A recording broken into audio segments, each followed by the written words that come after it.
I have opened up a new document and I want to walk us through the steps in changing fonts that we've discussed so far. So the first thing when you open up and you start a new document, the thing you're going to want to do is to apply the font styles that we've talked about, the sans serif, making sure that there's good contrast, making sure the size of the font is right.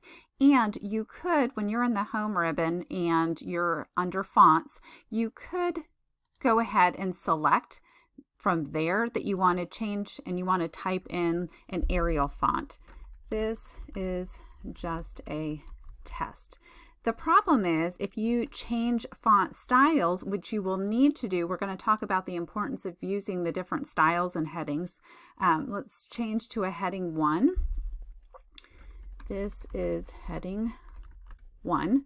And then you change back and it goes back to normal. It's going to revert back to the Calibri because that's set as the default. So I want to show you the way to set your normal so that it will stick. It'll stay applied to that style, and then to save it for subsequent documents so you don't have to keep making all these steps every time you start a new document. So you're going to go to Styles. You're still in the Home tab, and in the ribbon you're going to Styles. I'm right clicking on Normal and I'm selecting Modify, and I'm going to go down to the formatting, and it is set to Calibri, and I want to change that to Arial.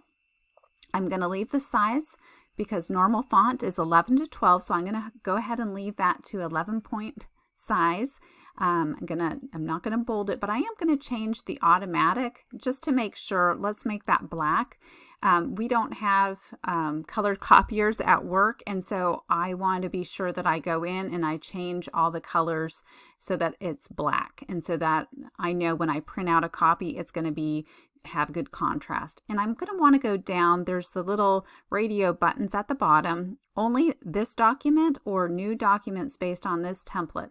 I don't want to have to keep making these changes every time I open up a new document, so I'm going to select New Documents. Okay, so now that'll be saved. The Arial is my font, but that's only for normal, because all the changes you make just apply to the style that you're in. So for each style that you use, you're going to need to do the same thing. I'm going to open that up and you're going to see the different options, the style options. You are just going to want to apply it to the ones that you typically use, and you can always create your own styles too.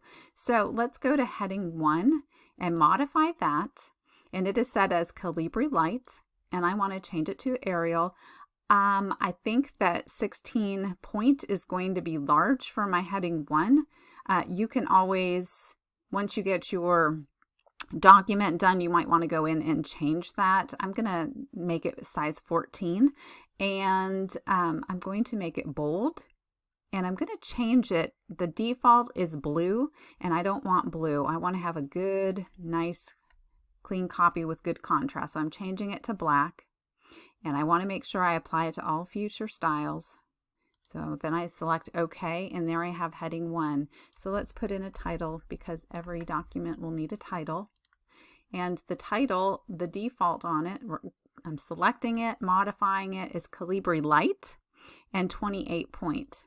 I'm going to change that to the Arial and just a little bit smaller, let's say 24 point font. And because it's so large, I don't think I want it to be bold. I can always change that. And it's set to automatic, and I just want to be sure that it's black. So I'm selecting that. And New Documents, I'm selecting that Arial button, radio button, excuse me. And then I'm selecting OK. Now, later on, we're going to talk about spacing and how to make sure you have good spacing and how to adjust that. But for right now, we've covered that's how you change your font type. And so it sticks. The font style, I made sure that they were left aligned. I made sure the color was giving us a very good contrast, and I added the bold where it was needed. And that's how you change the fonts so that they'll stick in your Word document.